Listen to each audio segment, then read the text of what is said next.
Heer, baie dankie vir nog 'n Sabbat wat ons saam kan kom om U te loof en te aanbid. Ons kom nie om die persoon nie voor te hoor nie, maar Here om U te hoor. En daarom is dit ons behoefte, soos U die menigte met brood gevoed het, om ons met lewende manna uit U woord vanoggend te voed. Amen.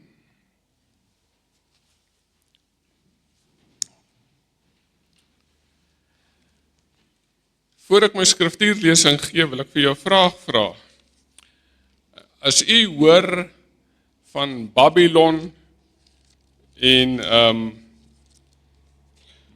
kom ons sê, as u hoor van Babylon, watter skriftuur sou u gekies het? En ek gaan vir jou 'n wenk gee, kan maar net na my Bybel kyk, waar min of meer dink jy gaan ons lees? Openbaring, is reg. En ek nooi jy om saam met my te blaai na Openbaring 18, en ek gaan net slegs 2 versies lees. Openbaring 18, vers 4 en 5. En ek het 'n ander stem uit die hemel hoor sê, gaan uit haar uit, my volk, sodat julle nie gemeenskap met haar sondes mag hê en van haar pla ontvang nie. Want haar sondes reik tot aan die hemel, en God het haar ongeregtighede onthou. Gaan uit haar uit, my volk.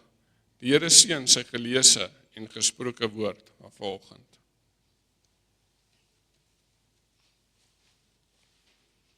Hartlik goeiemôre aan ieder en elkeen hier teenwoordig vanmôre, vir hulle wat ons ook nog nie gegroet het nie. Spesiale verwelkom aan ons besoekers, baie spesiale verwelkom aan AJ.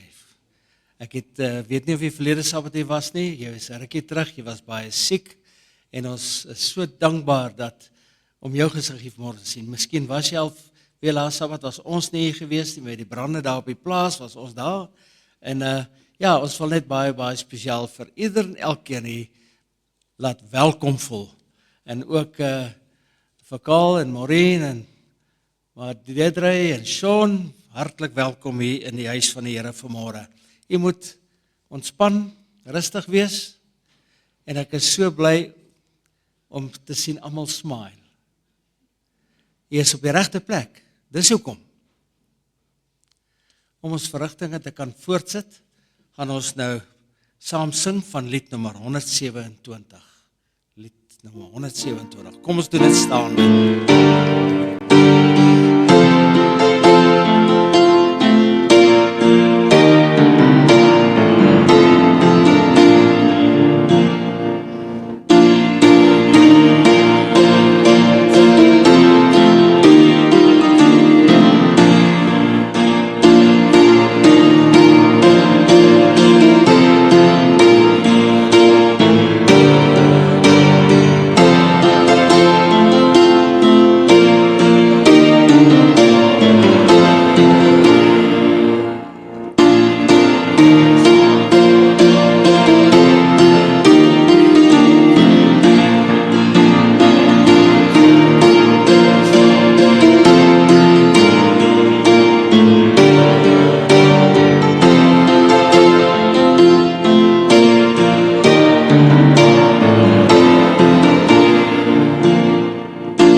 Ons gaan nou die geleentheid kry om te kniel vir gebed.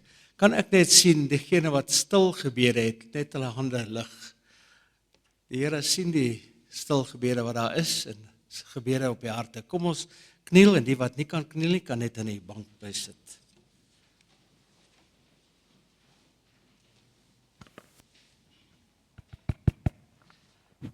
Liefdevolle God en Hemelse Vader. O Here, ons wil weer eens vir U baie dankie sê vir hierdie Sabbatmôre. O Here, ons weet nie vir hoe lank ons nog in kalmte en in veiligheid U naam kan aanroep en so byeenkomste bymekaar kan kom. O Here, ons wil vir U bid en vra dat U baie spesiaal met ieder en elke kind van U sal wees. Nie net in Middelburg of Suid-Afrika nie, maar ook in die res van die wêreld. O Hemelse Vader, ons wil baie spesiaal vanmôre vir U dankie sê vir die afgelope week. Baie dankie vir mense wat in omstandighede was, wat U bygestaan het, oor die hoogtes en oor die laagtes, waar ons ook oordeur was, Here, hierdie afgelope week. Ons bid in besonder vir hulle wat oud is, vir hulle wat siek is. Ons bid vir hulle wat arm is, wat nie kos het nie, wat nie klere het nie. Ons bid in besonder vir hulle, Here, wat moedeloos is. Here, ons wil vra dat hulle maar net sal weet, dat hulle moet glo. Want Jesus gaan binnekort op die wolke kom. O Here, ons wil ook vanmôre dan in besonder baie spesiaal bid vir Tannie Alva, vir die Banks familie, waarby oom Pat vandag, die 5de, 4 jaar gelede, ter ruste neergelê is, Here, bid ons dat U baie spesiaal met hulle sal wees. Ons weet hulle harte is nog seer en besonder vanmôre met die wete dat hy is 4 jaar terug oorlede. Gaan met hulle in besonder. Hou hulle vas en beskerm hulle en vertroos hulle ook vandag. En wanneer hulle dink aan hom en verlang na hom, Here. Ons wil vir U vra, Here, dat U in besonder met ieder en elkeen wat hier teenwoordig is vanmôre en ook hulle wat moontlik latere geleentheid sal inluister. Bid ons, Here, dat U met hulle wat baie spesiale uitdagings het en moeilike uitdagings het, hulle wat siek is, Here, bid ons, hulle wat bekommernisse het, dat U baie spesiaal dit sal aanraak. U het ook nou vanmôre stilgebede se hande gesien. Ons wil dit baie spesiaal vanmôre aan U opdra, Here, en vir U vra, Here, raak daardie omstandighede wat op daai harte geplaas is. Hulle wat dalk miskien omstandighede wat op die hart gedruk is en nie die hand gelig het nie, bid ons ook voor, Here. O Here, ons bid vir Middelburg gemeente in besonder. Ons bid vir U kinders reg oor die land en reg oor die wêreld. Maar Here, hier waar dit ons tuiste is in Middelburg, vra ons dat U baie spesiaal sal gaan met omstandighede. Dat U baie spesiaal sal gaan met die reëlings en beplannings, Here, en dit sodat U werk gedoen kan word, sodat U werk klaargemaak kan word, sodat U kan kom op die wolke. O Here, ons wil vir U vra om spesiaal nou te gaan van sitplek tot sitplek, Here. Wil U elke hart aanraak, wil U elke verstand verhelder, sodat dit wat na ons toe sal kom vanmôre, wat ons sal hoor, dat ons dit sal verstaan.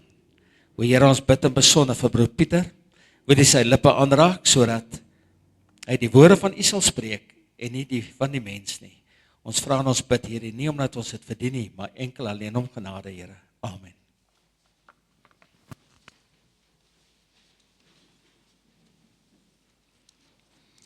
Ons gaan nou vir ons diaken en diakonesse vra om vir ons die tiendes en offergawes op te neem.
Kom ons sluit die oë.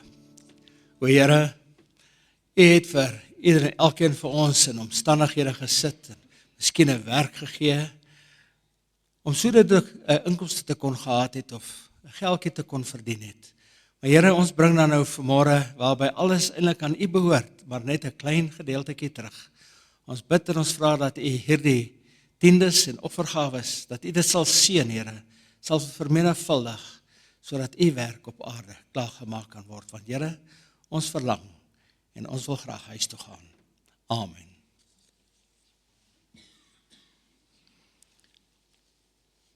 Om ons verrigtinge dan nou verder voort te sit, broers en susters, gaan ons saam sing van lied nommer 213. 213.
Baie welkom hierso in Middelburg gemeente. Wat 'n verrassing is dit om vir AJ en vir al ons besoekers ook te sien. En vir hulle wat digitaal ingeskakel is, ook baie welkom. En ons glo dat die boodskap wat die Here vanoggend vir ons het, ook vir u elkeen 'n seën daarby sal hou. Dit was seker vir u vanoggend vreemd om 'n preek te hoor oor die mentaliteit van Babylon. As 'n Adventiste preek. Babylon is gewoonlik daardie gedeelte wat ons ver vanaf bly. God se volk is mos die inwoners van Sion, van daardie hemelse stad waarvan God die boumeester is. Dis waar, ons wil 'n veilige afstand van Babylon handhaaf. En ons raai ook ander aan en ons spreek dit, gaan uit daar uit om Babylon te verlaat. En aan ons wat Babylon al reeds verlaat het, moet ook nie voor die versoeking swig om die een been in Jerusalem en 'n ander voet in Babylon te probeer staan nie. En daarom dink ek is vanoggend se boodskap uiters relevant vir ons. Ek lees in my voorbereiding hierdie week van 'n jong 26-jarige ligwaardin wat geposeer het vir die Playboy tydskrif. Ek sal nou van wie kinders sal ek nie in detail ingaan nie, maar die volwassenes weet en ek dink jy besef wat bedoel word met as iemand vir poseer vir daardie tydskrif. Mense wat haar geken het, was baie geskok gewees en natuurlik het sy haar werk by die lugredery dadelik verloor. Sy is dadelik afgedank. En toe sy gevra is, maar hoekom het sy so gaan poseer vir hierdie tydskrif, was haar antwoord gewees, ek moet vir longchirurgie gaan, en daar is aan my meegedeel dat ek dit dalk nie gaan oorleef nie, en of indien ek dit wel oorleef, my lewenskwaliteit baie swak gaan wees. En dan sê sy, ek het besluit om te gaan poseer vir Playboy, sodat mense my sal onthou. Mense wil van geweet word. Ons wil hê mense moet weet van ons. Daar is niks so erg as om die lewe half ongemerk, onsigbaar te laat verbygaan, sonder om 'n indruk te maak, sonder dat mense ons sal onthou. Ja, ons wil 'n legacy nalaat. Of soos Elvis Blues sing, ons is daar om spore te los. Ons moet dus so leef, dat mense ons sal onthou. Nou daar vroeg in die Bybel, kry ons 'n soortgelyke verhaal, en ek nooi om saam met my te blaai na Genesis toe. As ons sien in Genesis 8, gaan Noag uit die ark uit, net om so 'n bietjie agtergrond te gee. Noag gaan die ark uit, so die vloed is verby. En dan in hoofstuk 9 vers 1 lees ons, en God het van Noag en sy seuns geseën en vir hulle gesê, wees vrugbaar en vermeerder en vul die aarde. En dan in hoofstuk 10 kry ons basies die geslagsregister, die name van die seuns van Noag met hulle families.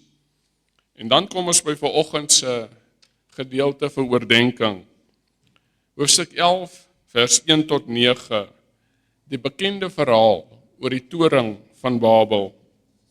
En ek nooi om saam met my te lees.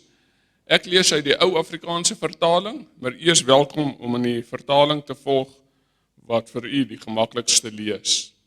Vers 1. En die hele aarde het dieselfde taal gehad en een en dieselfde woorde.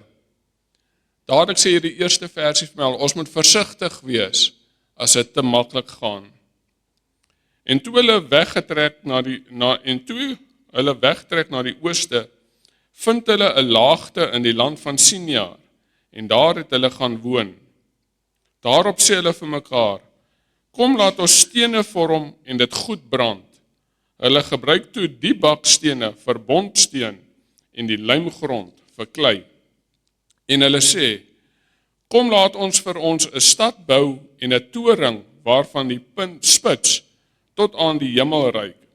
En laat ons vir ons 'n naam maak, sodat ons nie oor die hele aarde verstrooid raak nie.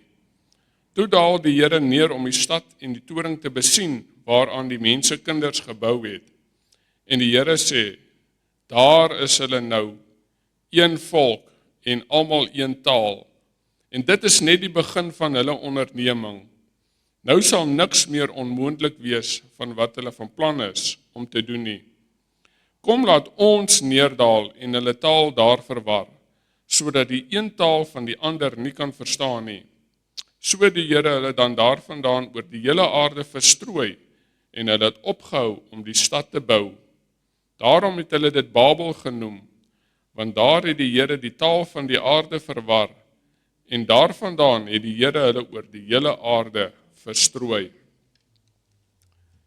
Ons lees hierso die verhaal van die toring van Babel. En interessant, nêrens anders in die Bybel lees ons weer verder enigiets oor hierdie verhaal nie. Ja, daar's wel verwysings na Babel toe, maar nie self na die verhaal toe nie. Ons weet egter, die hele Bybel is ingegee en is geïnspireer deur die Heilige Gees en is ingegee en nuttig vir ons vir lering, vir weerlegging, vir onderwysing ensovoorts. En daarom dink ek ook as hierdie boodskap en kan ons lesse daaruit leer. Dit het baie mense, dink ek duisende mense, baie jare geneem om hierdie tempel of hierdie toring te bou. maar daardie verlange om 'n stad te bou met hoë torings is nog nie geblus nie. Nog steeds is daardie verlange daar. Kyk maar net na die toenemende hoë wolkekrabbers wat deesdae gebou word. So asof mense hulle eie plek wil inneem, op hulle eie hemel toe wil gaan, sonder dat hulle verwag dat die genade van bo af sal kom. Daarom is die verhaal oor die toring van Babel brandend aktueel, ook vir ons vandag. Ons lees die mense daar in die Mesopotamiese laaglande het hulle gaan vestig, en dan spesifiek word vir ons genoem die vlakte van Siniar. En hulle het alle tegnologie bemeester. Hulle was nog hulle het baie inisiatief van die dag gelê en ondernemingsgees. Hulle het byvoorbeeld stene gebruik in plaas van klip, en in my vertaling sê dit lijmgrond of asfalt in plaas van klei. En toe begin hulle die stad bou en hierdie toring waarvan die punt tot in die hemel moes reik. Nogal ambisieus, sou ek sê, nie waar nie? En hulle visie en hulle missie was om 'n naam te maak en om te voorkom dat hulle verstrooi word oor die hele aarde. Ja, hulle het nie vir Playboy gaan poseer nie, maar hulle wou 'n stad met 'n toring bou, sodat mense hulle sal onthou. En baie duidelik het hulle of teen God se opdrag gegaan, of heeltemal daardie opdrag van vergeet. Babylon is 'n versamelnaam vir almal wat dinge sonder God wil doen, wat nie God se naam wil eer nie, maar hulle vir hulle self 'n naam wil maak. Simbool vir mense wat met duiwelse arrogansie op hulle eie stoom die hemel wil bereik. Maar dan weet ons ook, dis 'n simbool vir die eindtyd koalisie wat gaan saam staan om die Babyloniese bastion, die eindtyd kerk, te vernietig. Maar dan sien ons ook, of gaan probeer om die oorblyfsel te vernietig. Maar dan sien ons ook in Babylon 'n vestingsmentaliteit. Mense wat oortuig is van die veiligheid van getalle, want hulle is bang om verstrooi te word, bang om hulle mag te verloor, hulle invloed en beheer. En daarom wil hulle hierdie bastionste monumente saambou en saam staan. En vanoggend se boodskap gaan ek basies 3 punte, 3 lesse wat ons kan leer. En as jy dit wil neerskryf, kan nie. Les nommer 1 is, in hierdie verhaal sê God, onthou om aan te hou beweeg na waar ek jou wil hê. Hierdie mense het presies die teenoorstaande gedoen, as wat Jesus gedoen het, toe hy hier op die aarde sy bediening begin het. Hulle wou gaan rus het in die vlakte van Siniar. Hy het van plek tot plek geloop en vir mense gesê, volg my. Jesus kon ook na 'n groot stad toe gegaan het en 'n groot sentrum gaan kry het en daar gaan 'n preekstoel opgerig het en vir die mense gevra het, julle moet na my toe kom luister na my, kom hoor wat ek vir julle wil sê. Maar nee, Jesus het aanhou beweeg en sy disippels het hom gevolg. Groot menigtes het uitgegaan na waar hy ook al was en hulle het hom daar na hom gaan luister. En wat hy vir hulle gesê het hulle laat besef dat hulle net pelgrims en vreemdelinge hier op die aarde is. Dat hulle selfs uit hulle tuisdorpe verdryf sal word, uit hulle sinagoges verdryf sal word. Ja, moontlik ook vervolg word. En dat hulle tuiste nie meer in Jerusalem is nie, selfs nie meer by die tempel nie. Hulle ware tuiste was 'n plek wat God vir hulle voorberei het. En tot dan, voor dit gebeur, sou hulle pelgrims wees. En toe Jesus na die aarde toe gekom het, in sy bediening, het hy ook altyd vir die mense gelei en boodskappe gegee van waar hulle tans is tot waar hy hulle wil hê. Dink maar aan die bergpredikasie wat hy hierdie beweging aangetoon het. Hy sê, julle het gehoor dat daar gesê is, maar ek sê vir julle. En elke keer het hy hulle aangespoor om dieper te gaan, verby die letter van die wet, na 'n diep geestelike hartsverandering. In 1 Korintiërs 6, vers 9 en 10 skryf Paulus vir ons, en hy noem verskillende klasse mense, wat nie eendag die koninkryk van God gaan beerwe nie. Hy sê, weet julle nie, dat die onregverdiges nie die koninkryk van God sal beerwe nie. En dan gaan hy spesifiseer hy hulle. Geen hoereerders, afgodedienaars, egbrekers, homoseksuele of sodomiete, diewe, gierigaards, dronkaards, kwaadsprekers of rowers, die koninkryk van God sal beerwe nie. En dan net in die volgende asemtuig, die volgende versie sê hy, en dit was sommige van julle, maar julle is gewas, julle is geheilig, julle is geregverdig in die naam van die Here Jesus, deur die Gees van onsse God. Dis 'n volmaakte voorbeeld van wat God, sy Seun en die Heilige Gees bedoel, wanneer hulle sê ons moet aanhou beweeg na waar hulle ons wil hê. Ons reis is om ons Verlosser te volg, en aan ander sal dit ook raak sien, en dan graag ook daardie reis wil meemaak. En dan in vers 5 van Genesis 11, ons skriftuurgedeelte, lees ons dat God afgekom het om te kyk. God is die bouinspekteur. Maar dit beteken nie dat hy nie geweet het wat die mense doen hier op die aarde nie. Dis eintlik 'n fyn bespotting. Hulle wil 'n toring bou wat die punt tot in die hemel reik. En hulle sê, God het afgekyk, maar hulle nie eens gesien nie. Hulle magtigste pogings is so nietig, dat God eintlik moet afkom om mooi te kom sien wat hulle doen. Hy is glad nie beïndruk gewees nie, en natuurlik het hy glad nie die bouery goedgekeur nie. Wat was fout met die bouplan? Hulle was besig om direk teen sy opdrag van Genesis 1, maar ook die opdrag aan Noag te gaan. Wees vrugbaar, vermeerder en vul die aarde. Destyds het konings monumente opgerig in die gebiede wat hulle verower het en wat hulle regeer het. En oral waar die mense dan rondgegaan het, as hulle die monument van die koning sien, dan weet hulle, hy regeer en ons moet sy wette gehoorsaam. Vandag word daar nie monumente of beelde opgerig nie, maar op portrette, leiers se portrette word oral opgehang, of hulle koppe word op muntstukke gesit. En dan elke keer as ons dit sien, dan weet ons, dis die persoon wat regeer, en moet sy wette gehoorsaam.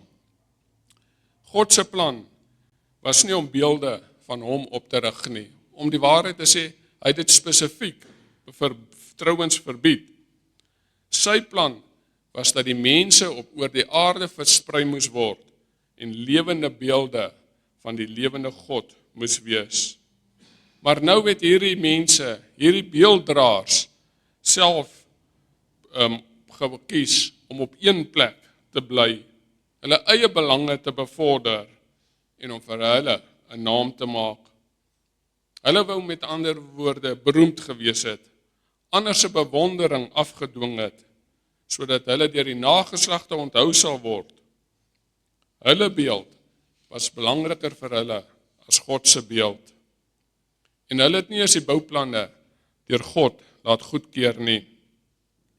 In die Ou Testament sal jy onthou, word daar telke male verwys dat wanneer hulle afgode, offers aan die afgode geoffer het, het hulle dit op hoogtes gedoen.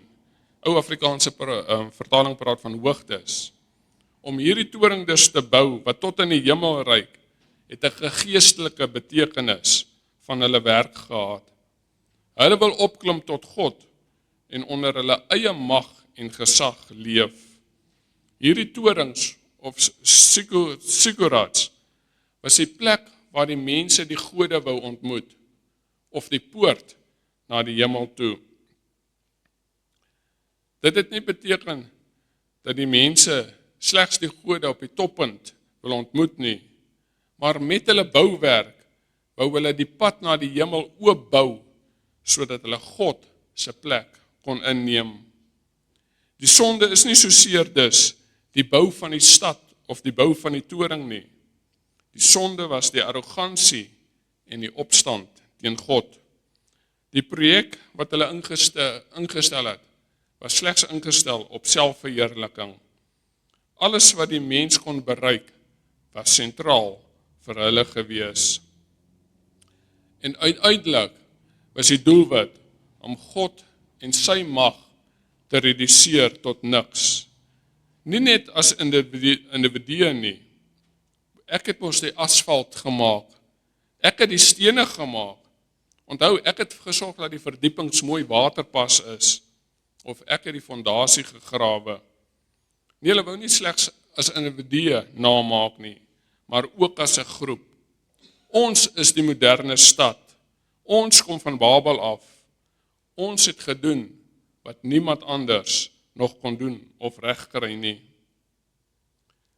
Onthou, punt nommer 1 het ons gesê, onthou om aan te beweeg na waar ek jou wil hê. En les nommer 2 sê God vir ons, onthou om uit te bou, nie op nie. Jan het vanoggend die opmerking gemaak in die Sabbatskoolles, van ons beklei so baie keer met 'n gedagte en met 'n probleem, dat ons vergeet, beklei ons nog in die regte rigting. En dit pas ook so by wat God vir ons hier wil sê. Onthou om uit te bou, nie op nie.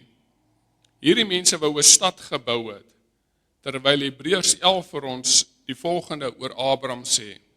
En hoekom is Abraham belangrik in hierdie verhaal? Want net die volgende hoofstuk 12 in Genesis 12, draai die verhaal na Abraham toe. Maar in Hebreërs lees ons die volgende oor Abraham. Deur die geloof het hy, dis nou Abraham, as 'n vreemdeling gaan woon in die land van belofte, in tente. Hy het nie vir hom 'n stad gebou en met magtige mure nie. Hy het in tente gewoon. Hy wou aanhou beweeg, want hy het die stad verwag wat fondamente het, waarvan God die boumeester en oprigter is. Die bouers van Babel wou vir hulle naam gemaak het, sodat daar oor die jare hulle stories en hulle verhale vertel kon word. Met die ironie, ons lees nêrens meer verder in die Bybel daaroor nie. Maar ek staan, as ek verkeerd is, staan ek oop om julle my te korrigeer. Maar hoe hou dit verband met ons kerk? Interessant, het jy ons kerk se naam is half baie naby of met die verhaal van die toring van Babel. In die begin toe die mosie gemaak is, dat ons kerk se naam Seventh-day Adventists genoem moet word, was die mosie afgestem, want as gevolg van die bewoording, nie oor die naam Seventh-day Adventist nie, oor die bewoording. Die mosie se bewoording het soos volg, we take the name. Toe sê hulle, nee, ons kan nie hierdie ding instem nie, wat dit klink baie soos, let us make us a name.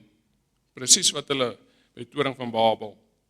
En toe het hulle verder gegaan, om die mosie te meer sy bewoording korrek te maak, maar ons weet, dat die naam 7de dag Adventis van bo af kom.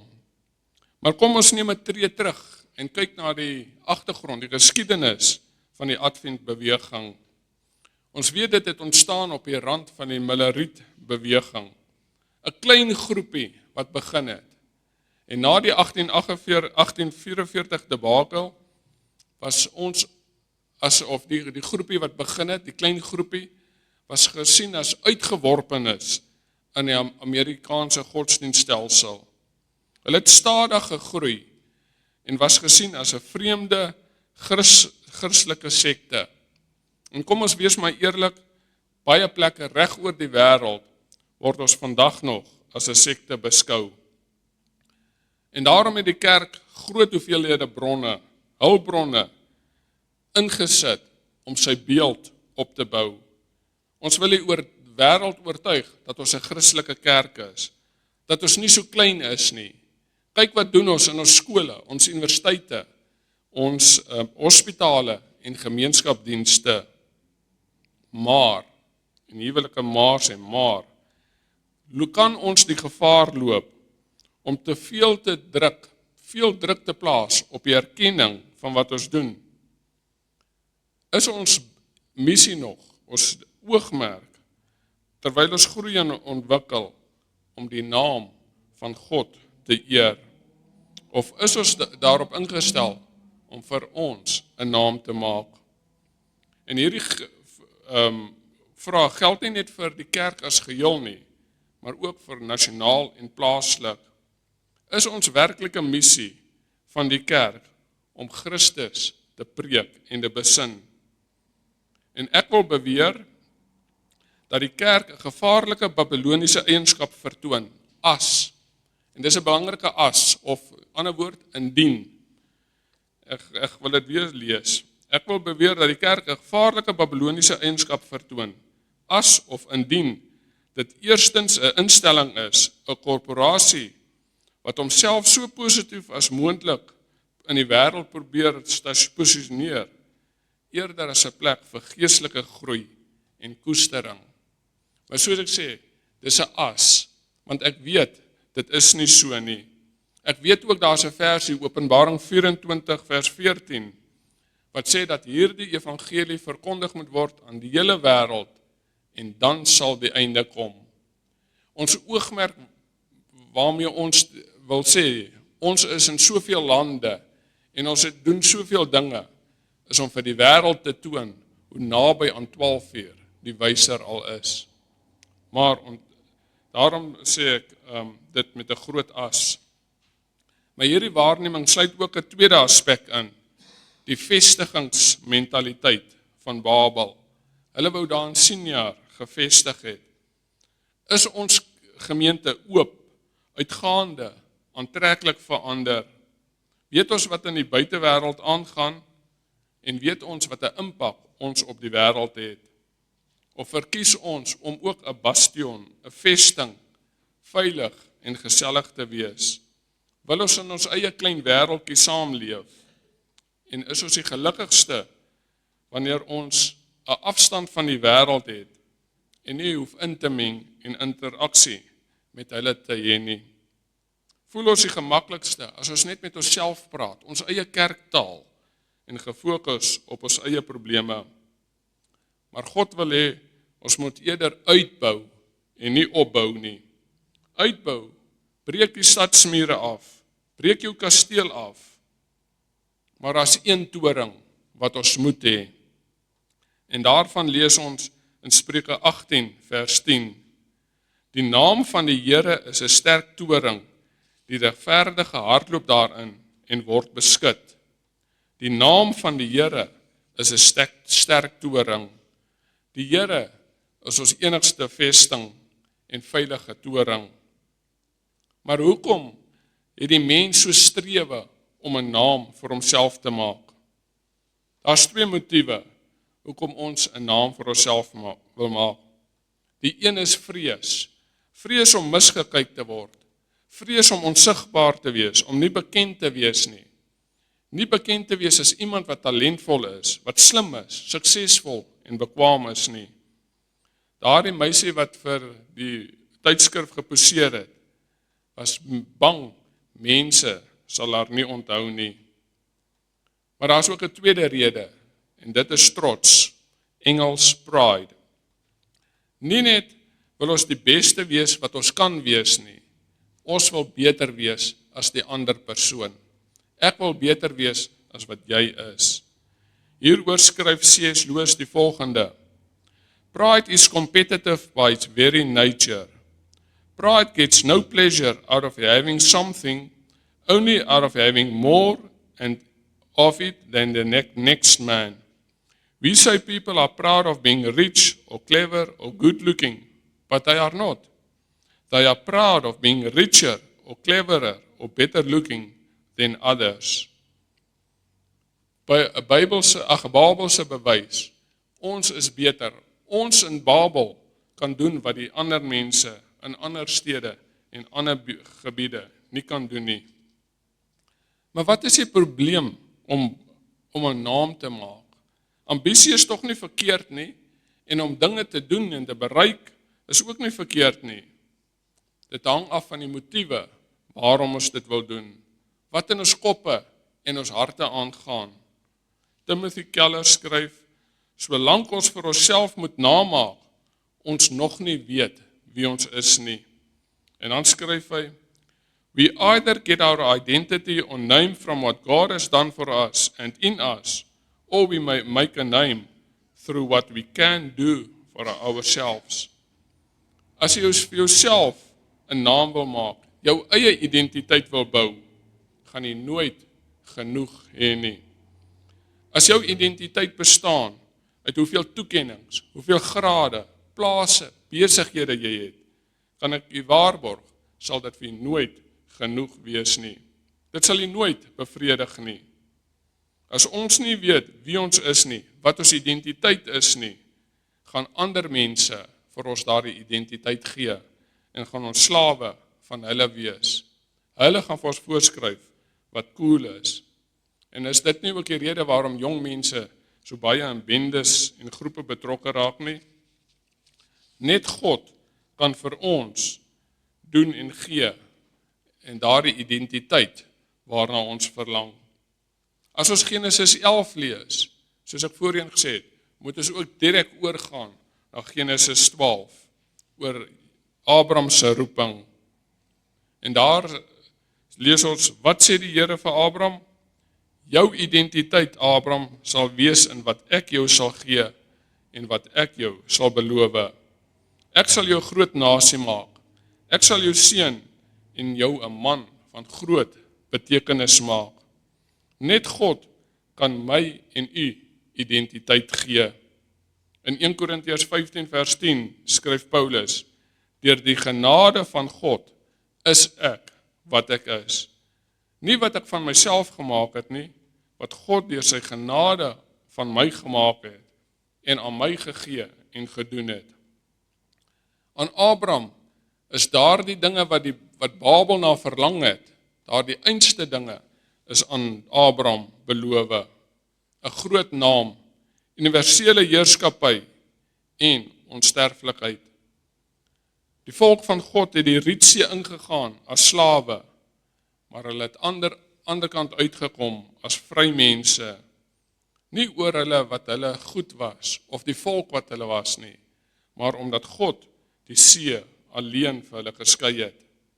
Solank jy jou naam en identiteit moet bou op wat ander jou vertel, sal jy altyd hulle slaaf wees. Van jou eie ambisie en jou vrees, trots en kompetisiegees, van ander se menings oor jou. Is ons loyale burgers van die hemelse stad, of hou ons nog 'n adres in Babylon? Is ek en u ten volle daarop ingestel om God se naam te eer, en sien ons uit na daardie belofte om binnekort 'n nuwe Godgegewe naam te ontvang? Wil ons nog steeds gehoorsaam wees aan ons roeping, of wil ons slegs belangrik wees? Streef ons daarna om invloedryk te wees, of wil ons 'n seën vir ander wees? Is ons ambisie om te lei en in beheer te wees, of is ons bereid om te dien? God gryp toe in, daar in Genesis 11, geweldloos en pynloos, maar baie effektief. Hy verwar hulle taal, sodat hulle mekaar nie meer kon verstaan nie. En 'n Babelse verwarring was die resultaat gewees. En wat gebeur altyd as daar nie goeie kommunikasie is nie? Alles kom tot stilstand en daar kom verwydering. Die mense spat oor die wêreld En so word God se oorspronklike doel verwesenlik. Les nommer 1 het ons gesê, onthou, God sê vir ons, onthou om aan te hou beweeg, na waar ek jou wil hê. Les nommer 2, onthou om uit te bou, nie op nie. En dan les nommer 3, onthou, ek kyk, ek sal die laaste sê. In Openbaring 21 sê vir ons dat eendag gaan daardie ongelooflike reuse hemelstad, waarvan God die boumeester en oprigter is, op hierdie planeet neerdal en hier aankom. En elkeen wat regeer het op die Heilige Gees se roepstem, sal 'n plek in daardie stad hê. En in daardie stad sal God al die eer kry. Daar gaan geen toring in daardie stad wees nie, want God is in die stad en hy het neergedaal op die mense. Daar is 'n muur in die stad, maar die hekke staan oop om pelgrims te ontvang. Dit is oop, want daar is geen vrees en onsekerheid daar nie. Slegs vrede, veiligheid, ruimte en lewe, soos dit eens bedoel was om te wees. Maar hoekom moes die mense verstrooi word? Was God dalk bang vir wat hulle kon doen, wat hulle saam kon bereik, soos ons gelees het in vers 6? Maar ons moet mooi lê. Hier is nie 'n stem van iemand wat bang is vir wat mense saam kon doen nie. God verstrooi hierdie mense, want wat hulle saam aan die doen was 'n bedreiging vir God se mag nie, maar vir hulle self. Dit was 'n bedreiging vir die mense se geluk. En dis die stem van 'n skepper, van 'n Vader wat hier praat. Hy het in die eeue vooruit gesien die afbreekende krag wat daaraan skuil as mense saampak om die verkeerde ding te doen. Hierdie magstelsel was nie net God onteerend nie, maar ook mens onteerend gewees. Dit sou die mense later onderdruk, verslaaf en benadeel. Daarom veroorsaak God dat deur hulle selfgerigtheid en arrogansie hulle later mekaar nie meer hoor nie en elkeen sy eie pad neem en verstrooi word. Die mense van Babel was hierdie gemeenskap van mense gewees. Die kerk is dit ook. Mense van Babel was 'n selfgerigte gemeenskap gewees. Hulle het saamgekoek om te kyk wat hulle saam kon bereik en vir hulle self 'n naam maak. Maar dan word die kerk in Handelinge 2. Ons almal ken die verhaal van Handelinge 2 waar God die vroeë kerk bymekaar gebring het as 'n dienende gemeenskap, om 'n omgee gemeenskap te wees. Nie net ter wille van hulle self nie, nee, God bring hulle deur die Gees saam, wat hulle saam kan doen, maar om God se wil te doen en in sy naam op te tree. Die mense in Babel word verstrooi. Hulle kan mekaar nie hoor en kan verstaan nie, maar dit het nie gegaan oor praat nie, dit het gegaan oor hoor. Want mense wat in selfgerigtheid en oor arrogansie leef, hoor nie meer mekaar nie. Hulle hoor net hulle eie stemme wat so hard skree. En hier in Handelinge 2 kry ons net die teenoorgestelde, ook verskillende tale, maar hulle kan deur die Gees mekaar verstaan. Die kerk word ook soos met Babel verstrooi, maar nie om self hulle eie planne te beraam en te vooruit te bou nie, maar om God se woord te gaan uitdra en om Jesus aan ander te gaan vertel. By Babel gebeur die verstrooiing uit ongehoorsaamheid. In die vroeë kerk gebeur dit deur gehoorsaamheid om die evangelie aan die hele wêreld te gaan uitdra. By Babel eindig iets, in Handelinge 2 begin iets. God se kerk wat sy lewe en sy krag uit die Heilige Gees spit. Beelddraers van God wat die wêreld ingaan. Ek sluit af met die volgende. Almal kon die toring van Babel gemeet het, Jy kan nie die kerk of die gemeente meet nie, want dit is eerstens nie die werk van mense nie, maar God se werk. Babel se toring was baie suksesvol geweest, die hoogste ooit wat teen daardie tyd nog beplan was, maar dit was uit menslike ambisie, hebsug en selfsug geweest. Die kerk van God kan nooit suksesvol wees nie, dit kan slegs gehoorsaam wees. Die kind van die Here kan ook nooit suksesvol wees nie, slegs gehoorsaam. Deur die genade van God is ek wie ek is. Middelburg gemeente het ook 'n toring soos in Babel, maar dit is nie gebou sodat ons kan opklim na die hemel toe nie. Nee, hierdie toring wys waar ons redding vandaan kom, want dit het afgekom na ons toe. Dit het van God gekom. By die toring van Babel het God afgekom om te verstrooi. By die kruis kom God af om te versamel. Die verbinding tussen ons en die hemel het van die hemelse kant gekom. Die Gees verbind ons aan die hemel, aan God, maar ook aan mekaar. Hoe ons in hierdie gemeente saamleef, saam dien, saamwerk, in God se koninkryk en tot eer van sy naam, is bedoel om dit wat by die toring van Babel gebreek het, weer heel te maak en reg te kom maak. Ek wil dit graag herhaal. Hoe ons in hierdie gemeente saam leef, saam dien, saamwerk in God se koninkryk en tot eer van sy naam, is bedoel om dit wat by die toring van Babel tot 'n einde gekom het, wat gebreek is, weer heel te maak en reg te maak. Juist daarvoor het God sy Gees gegee en aan ons mekaar gegee. Om vir onsself 'n naam te maak en om te weier om verstrooi te raak, het ons ook maar 'n Babyloniese eienskap, waar geen plek vir burgers in die hemelse stad behoort nie. Kom uit haar uit.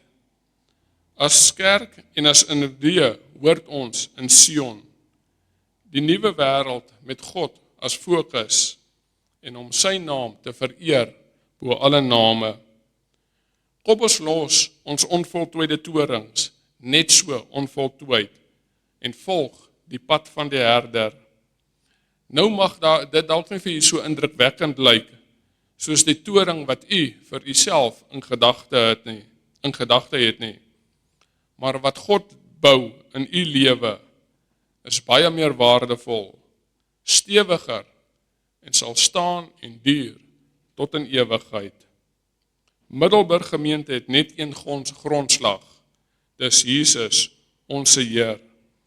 Hy is ons rots en ons skuil by hom, ons toevlug in die tyd van storm. Amen.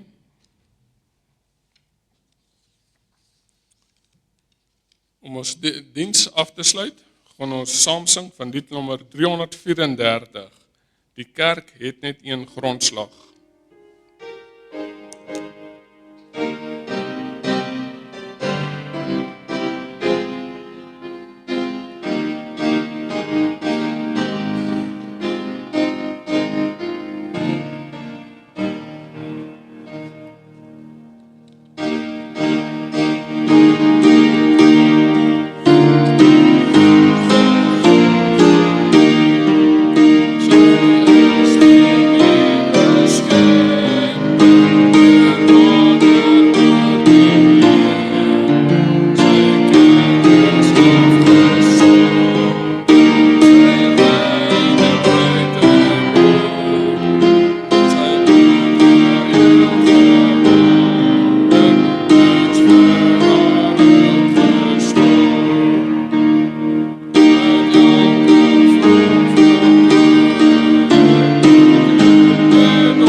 Here, vergeef die Babels met die torings wat ons self bou. Maar dankie Here, soos ons nou gesing het, dat ons weet en daarop kan berus. Die kerk het net een grondslag. Dis Jesus, ons Heer.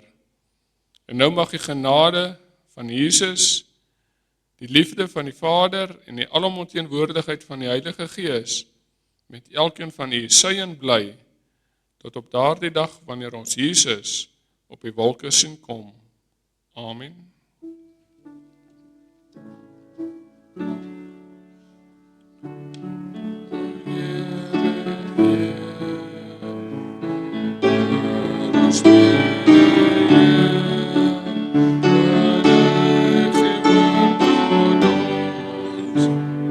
It's